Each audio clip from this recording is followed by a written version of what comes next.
बिस्मिल्लाहिर्रहमानिर्रहीम। Dear student, अस्सलाम वालेकुम। एक्सरसाइज 6.6 का क्वेश्चन नंबर 6 है जी। Measure of an angle of elevation of the top of a pole is 15। यानी यूँ समझिए जैसे ये बी से सी एक पोल है, एक खंबा है, ठीक है, और यहाँ से हम इसको देख रहे हैं तो ये जो एंगल टॉप की तरफ जाएगा ये 15 है। On walking 100 metre towards the pole, यहाँ से हम खंबे की तरफ ऐसे चले, पोल की तरफ, यहाँ से यहाँ तक चले तकरीबन 100 मीटर, यानी यहाँ तक पहुंचे। तो यहाँ ए से डी तक 100 मीटर हो गया। अब यहाँ से पहुंचने से फिर हमने देखा ऊपर, तो ये जो एंगल बना वो क्या कहते हैं जी, the measure of angle is found to be 30 degree. तो यहाँ से यानी 100 मीटर यहाँ तक पहुंचने से जब हमने टॉप की तरफ देखा तो अब हमारा एंगल जो है वो 30 डिग्री बन रहा है। Find the height of the pole, तो हमने ये जो पोल यानी ये जो खंबा है इसकी हाइट फाइंड करनी है, यानी बी से सी जो है डिस्टेंस ये फाइंड करना है जो कि हाइट बनेगा। तो स्टूडेंट सबसे पहले हम इसका डाटा बनाते हैं जी। देखें तो ए बी सी ये एक बड़ी ट्रायंगल है और एक ट्रायंगल है जी डी बी और सी। तो दो ट्रायंगल हैं, इनको सॉल्व करेंगे अलग अलग, फिर उसके मुताबिक आगे इसको सॉल्व करते हैं। तो सबसे पहले इस छोटी ट्रायंगल को सॉल्व करते हैं जो कि ट्रायंगल डी बी और सी है। तो मैं यहाँ पे लिखता हूँ जी ट्रायंगल डी बी और सी, इसको सॉल्व करते हैं। इसमें देखें तो हमारे पास ये जो पी से डी या डी से बी साइड है ये बेस है, ठीक है। चलिए मैं डी बी लिख देता हूँ, डी बी साइड जो कि एक्स है, ठीक है, बेस बन रही है ना, बेस भी चले मैं यहाँ पे शो करता हूँ बेस, क्योंकि हमने राइट एंगल ट्रायंगल के पॉइंट ऑफ व्यू से करना है ना, तो ये एंगल जो है वो 90 का है, ओके। उसके अलावा जो हमारे पास बी से सी है जो कि हाइट है, यानी हाइट किसके इक्वल है जी, बी सी के, ये हमने क्या करनी है, फाइंड करनी है। और इसका एंगल में क्या दिया हुआ है, थीटा, वो दिया हुआ है 30 डिग्री, ओके जी। अब खुद देखें, परपेंडिकुलर ओवर बेस ये tan से बनती है, यानी tan theta is equal to P by B, यानी प्रॉपरली ब्रश वो जो हिंट दिया हुआ है, ठीक है। तो P हमारा है जी बी सी जो कि H है, B हमारा है डी बी जो कि X है। तो हम यहाँ पे इसको इस्तेमाल करते हैं tan को, tan theta is equal to P by B, tan theta हमारा क्या है जी 30 degree is equal to P हमारा, क्योंकि परपेंडिकुलर यानी हाइट है, इसको हम H कह देंगे, H से हमने इसको शो किया हुआ है, बी सी भी लिख सकते हैं हम। और नीचे डी बी है बेस जो कि X है, ठीक है जी, चलें X लिख देते हैं।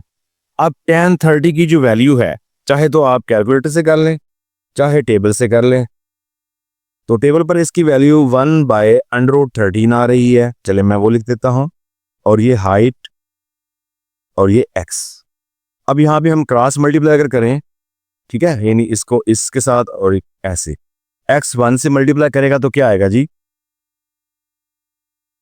X 1 से मल्टीप्लाई करें तो ये X आ जाएगा, और √3 को H से मल्टीप्लाई करें तो ये आएगा √3H, ठीक हो गया जी। तो ये जो एक ट्रायंगल डी बी सी थी उसका एक सोल्यूशन बन गया है। अब हम बड़ी ट्रायंगल को सॉल्व करते हैं, उसके बाद इसकी वैल्यू को उसमें पुट करना है, ठीक है जी। तो ये वैल्यू हमारे पास एक आ गई है, इसको मैं जरा अंडरलाइन कर देता हूं जी। अब हम बड़ी ट्रायंगल यानी ए बी और सी इसको सॉल्व करते हैं, ट्रायंगल ए बी और सी, ओके जी। तो इसमें देखिए हमारे पास डाटा क्या बन रहा है जी, ए से जो बी डिस्टेंस जो बेस है, यानी ए बी जो डिस्टेंस है जिसको हम बेस कहेंगे, वो हमारे पास बन रहा है जी 100 + x, ठीक है जी, क्योंकि 100 यहाँ से यहाँ तक का फासला है और डी से बी तक वो x है, क्योंकि अभी हम बड़ी ट्रायंगल इसकी बात कर रहे हैं तो सारा ये बेस बनेगा, तो 100 + x हो जाएगा, ओके। इसके बाद हाइट तो वही है ना, अब बड़ी ट्रायंगल भी देखें स्टूडेंट तो हाइट तो वही रहेगी, तो वो बी सी रहेगी। तो बी सी साइड क्या है जी, ये परपेंडिकुलर भी आप लिख सकते हैं पी बी, और क्योंकि अब मैंने इसको हाइट H से शो किया हुआ है तो चले मैं H लिख देता हूँ, ठीक है। और इसी को हमने फाइंड करना है। तो थीटा हमारे पास क्या है जी, थीटा हमारे पास है जी, अब क्योंकि बड़ी ट्रायंगल की बात हो रही है तो ए वाला थीटा है, ये 15 डिग्री। ओके जी। तो देखिए स्टूडेंट, इसमें भी बेस और परपेंडिकुलर यही यूज हो रहा है, यानी tan ही इसमें यूज होगा। तो मैं यहाँ पे लिखता हूँ tan theta is equal to P by B। tan 15 आएगा इस दफा, tan 15, क्योंकि बड़ी ट्रायंगल की बात है तो ये tan 15। P हमारे पास हाइट है जो कि हमने फाइंड करनी है, और B हमारे पास बेस है जो कि AB भी हम लिख सकते हैं, बल्कि ये जो वैल्यू है 100 प्लस x, यानी यहाँ से यहाँ तक ये सारी बेस है, इसको लिखेंगे हम 100 प्लस x। ओके जी। अब tan 15 की वैल्यू टेबल में तो नहीं होगी, तो हम कैलकुलेटर से इसको देख लेते हैं। जिस स्टूडेंट tan 15 करने से हमारे पास जो वैल्यू आ रही है वो है 0.267949। तो पॉइंट के बाद तकरीबन हम 4 लिख लेते हैं, यानी 79, आगे 49 है, 4 है, तो चलें यही रखते हैं। अगर 5 होता तो हम इसको बढ़ा देते, तो ये एक सही है। ठीक है जी। ये है हमारे पास h divide by 100 plus x। ठीक है। अब ये जो 100 प्लस x है इस तरफ है डिवाइड, इस तरफ आएगा तो मल्टीप्लाई हो जाएगा, यानी ये आएगा 0.2679 multiply 100 plus x is equal to h। अब इसको अगर अंदर मल्टीप्लाई करें, 100 से मल्टीप्लाई करें तो स्टूडेंट ये आएगा 26.79। इसके बाद इसको x भी मल्टीप्लाई करना है तो प्लस 0.2679 और ये x is equal to h। अब यहां पे हम देखें तो ये हमने x की वैल्यू पहले एक निकाली हुई है। ठीक है जी। तो इस x की वैल्यू को यहाँ पे x की जगह पर रिप्लेस कर दें, यानी इस x की जगह पर ये √3 और h आ जाएगा। तो हमारे पास ये क्या वैल्यू आएगी, 26.79 प्लस 0.2679 और इसकी जगह पर √3 और h is equal to h। यहां से हम जो है h यानी कि हाइट फाइंड करेंगे। तो चलें इसको मैं यहाँ पे शिफ्ट करता हूँ। ये तो ऐसे ही आएगा 26.79 प्लस, अब √3 हम करेंगे और उसको इससे मल्टीप्लाई करेंगे। तो पहले चलें ये लिख लेते हैं 0.2679, √3 की वैल्यू क्या आएगी जी, ये आ रही है 1.7320। आगे 5 है तो हम 0 को 1 कर लेंगे, यानी 32 यहाँ पे 0 था, उसके बाद 5 है तो हम 0 को 1 कर लेते हैं। ओके जी। और साथ में h है इज इक्वल टू h जी। इसके बाद इन दोनों को मल्टीप्लाई कर लेंगे। ठीक है, ये दोनों मल्टीप्लाई हो रहे हैं, ये एज इट रहने देता हूँ 26.79 प्लस इन दोनों को अगर मल्टीप्लाई करें तो ये आ रहा है जी 0.4640, आगे 1 है तो चलें 40 तक रखते हैं, h is equal to h जी। इसके बाद स्टूडेंट हम इस वैल्यू को इक्वल के इस तरफ ले जाते हैं और ये पीछे क्या बचेगा 0.4640 और h, और ये h इस तरफ आया तो माइनस h हो जाएगा, इज इक्वल टू -26.79। ओके जी। तो अब एक h में से ये अगर निकालें हम, ठीक है, तो क्या पीछे बचेगा जी, 1 माइनस 0.4640, ये हमारे पास 0.536 बच रहा है, और साथ में h क्योंकि बड़ी वैल्यू माइनस की है तो ये माइनस हो जाएगा। ठीक है जी। इज इक्वल टू इस तरफ भी -26.79 है तो दोनों तरफ से माइनस कैंसिल आउट हो जाता है, ये मल्टीप्लाई है इस तरफ जाके डिवाइड कर दें, तो ये height is equal to 26.79 divide by 0.536। तो डिवाइड करने से क्या आएगा जी, तो स्टूडेंट ये डिवाइड करने से हमारे पास 49.98। ठीक है जी। अब क्योंकि ये मीटर में है तो ये मीटर में आ जाएगा, यानी ये वाली जो हाइट है B से C, यानी वो पोल की जो हाइट थी ये 49.98 मीटर आ जाएगी। ओके जी। तो इस तरीके से हमने इस पोल की जो हाइट है वो फाइंड कर ली। नेक्स्ट हम क्वेश्चन नंबर 7 की तरफ चलते हैं।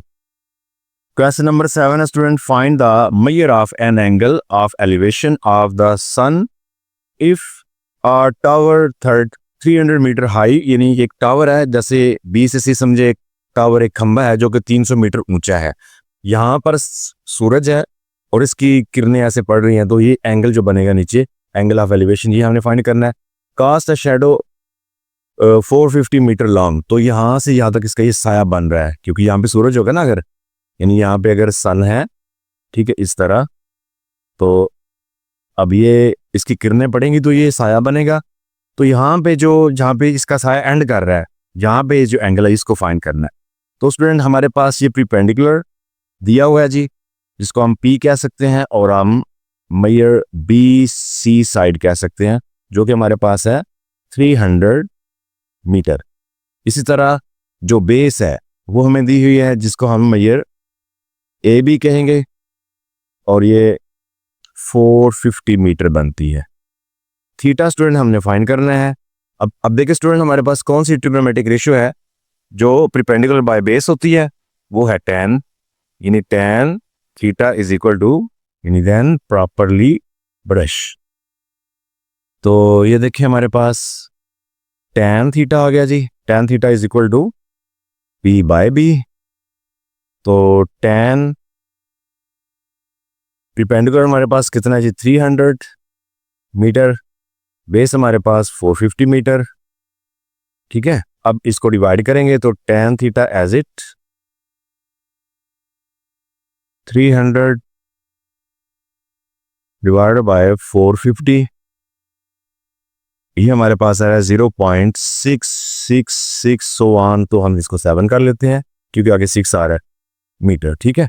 अब हमें थीटा क्योंकि फाइंड करना, तो tan इस तरफ आके इनवर्स हो जाएगा, theta is equal to tan inverse 0.6667, तो थीटा हमारा क्या निकलेगा जी, tan इनवर्स कर लें तो स्टूडेंट ये आ रहा है 33.69 डिग्री। ओके जी, तो ये वाला थीटा जो है ये 33.69 डिग्री होगा। तो इस तरीके से हमने इसका थीटा फाइंड कर लिया जी, एंगल जो बन रहा था, एंगल ऑफ एलिवेशन। तो नेक्स्ट हम क्वेश्चन नंबर 8 की तरफ चलते हैं।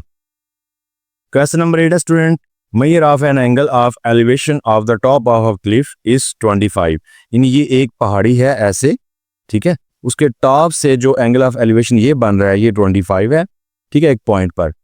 फिर क्या किया जी, on walking 100 metre towards the cliff, यहाँ से हम पहाड़ी की तरफ 100 मीटर चले, यानी यहाँ से चलते हुए यहाँ तक पहुंचे, कितना, 100 मीटर। तो यहाँ पर जो एंगल बनता है वो है जी 45, ठीक है। वो कहते हैं major of angle of elevation of the top of is 45, यानी यहाँ तक पहुंचने के बाद जब ऊपर देखा तो ये एंगल 45 बन रहा है। Find the height of Cliff, तो हमने ये हाइट यानी बी से सी ये हाइट फाइंड करनी है, परपेंडिकुलर को हमने क्या करना है जी, फाइंड करना है। तो सेम क्वेश्चन नंबर 6 की तरह है, बिल्कुल उसमें पोल था, इसमें एक चट्टान यानी कि पहाड़ी क्लिफ है, तो इसकी हाइट फाइंड करनी है। तो स्टूडेंट सबसे पहले हम ये छोटी ट्रायंगल जो है डी बी और सी इसको सॉल्व करते हैं, उसमें भी मैंने यही नेम दिए हुए थे, तो सेम बिल्कुल वैसे ही करना है। ट्रायंगल डी बी और सी इसको सॉल्व करते हैं। डाटा देखें, इसका जो बेस है यानी बी से डी इसको हम एक्स कर लेते हैं, ठीक है, बेस को हम एक्स का नाम दे देते हैं।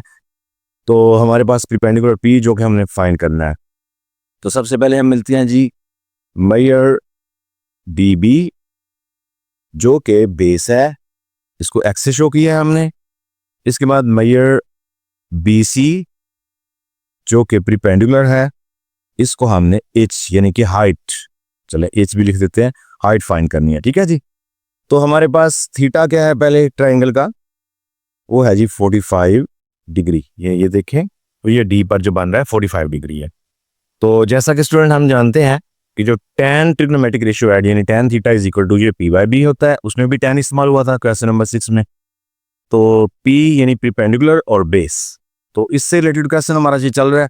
तो अब हम यहाँ पे लिखते हैं जी tan theta is equal to p by b।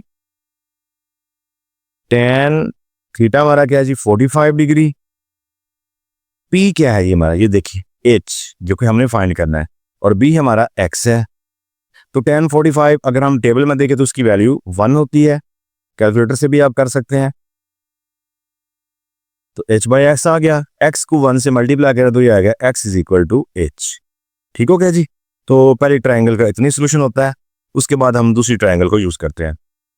तो स्टूडेंट अब हम a से b और b से c, यानी ये जो बड़ी ट्रायंगल है जो कि जिसमें 25 डिग्री है, ये 25, इसको सॉल्व करते हैं जी। ट्रायंगल a b और c। तो इसमें देखिए हमारे पास बेस क्या है, a से b तक, यानी मेजर AB, इसको हम बेस कहेंगे। चलिए बेस b से भी शो करते हैं, जो कि क्या है 100 प्लस x, यानी यहां से यहां तक 100 और यहां से यहां तक x, तो ये टोटल कितना बना 100 प्लस x। इसके बाद हमारा प्रीपेंडिकुलर BC है, यानी मेजर BC, जो कि हमारा प्रीपेंडिकुलर है और वो असल में हाइट है, और इसी को हमने फाइंड भी करना है। ठीक है जी। तो थीटा हमारा क्या है जी, थीटा अब आ रहा है जी 25 डिग्री। तो देखिए स्टूडेंट, इसमें भी बेस और परपेंडिकुलर जो है वो इस्तेमाल हो रहे हैं, तो tan ही रेशो इस्तेमाल होगी। देखते हैं जी, tan theta is equal to P by B। tan अब 25 डिग्री है, P हमारे पास हाइट है, यानी जो हमने फाइंड करनी है, और B हमारे पास 100 प्लस x है। तो tan 25 टेबल में तो वैल्यू नहीं है, लेकिन हम कैलकुलेटर से कर सकते हैं। tan 25 ये आ रहा है स्टूडेंट 0.4663, आगे 0 है तो हम 63 तक ही रहते हैं। ठीक है, 0 नहीं लिखते। ठीक है जी। और h divide by 100 plus x। अब 100 प्लस x क्योंकि डिवाइड है, इस तरफ आके मल्टीप्लाई होगा। 0.4663 multiply 100 plus x is equal to h। तो स्टूडेंट अब अगर इसको हम मल्टीप्लाई करें 100 से तो ये आ जाएगा 46.63, आगे प्लस, तो इसी तरह x से मल्टीप्लाई करने से 0.4663 और x is equal to h। अब यहां पे हम क्या करेंगे, ये जो हमने वैल्यूज निकाली हुई हैं ये पहले, ठीक है, वैल्यू निकली है, इसको रिप्लेस करेंगे। x की जगह पर क्या आ जाएगा जी, क्योंकि ये h के बराबर है, x की जगह पर ये h आ जाएगा, यानी 46.63 प्लस 0.4663 और यहां पर h is equal to h। Okay हो गया जी। नेक्स्ट हम क्या करेंगे जी, नेक्स्ट क्या करेंगे जी, नेक्स्ट मैं यहां पे इसको शिफ्ट करता हूं, और ये जो है 46.63 एज इट, ठीक है जी, इक्वल के आगे ये h, और ये जो h की वैल्यू है ये इस तरफ आके माइनस कर देते हैं, यानी माइनस 0.4663h। अब स्टूडेंट ये देखिएगा, ये तो 46.63 एज इट रहेगा। अब ये h जो है ये 1 है, यानी 1 है, और ये 0.66, तो ये 1 से छोटी वैल्यू है। हम असल में इसको h में से इसको निकालेंगे, यानी कि 1 में से इसको निकाल देंगे। तो क्योंकि बड़ी वैल्यू प्लस की है तो हमारे पास ये 0.5336, आगे 9 है तो हम इसको 7 कर सकते हैं, और ये h आएगा। ठीक है, इसमें से इस सारी को निकाला है तो ये बचे हैं। अब ये 1h है तो ये बड़ी वैल्यू है, और ये प्लस किया तो ये प्लस का बच जाएगा।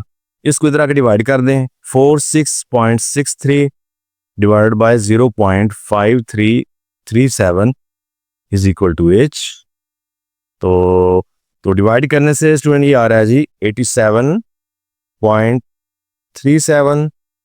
ठीक है, आगे 1 है तो उसको रहने देते हैं, इज इक्वल टू हाइट।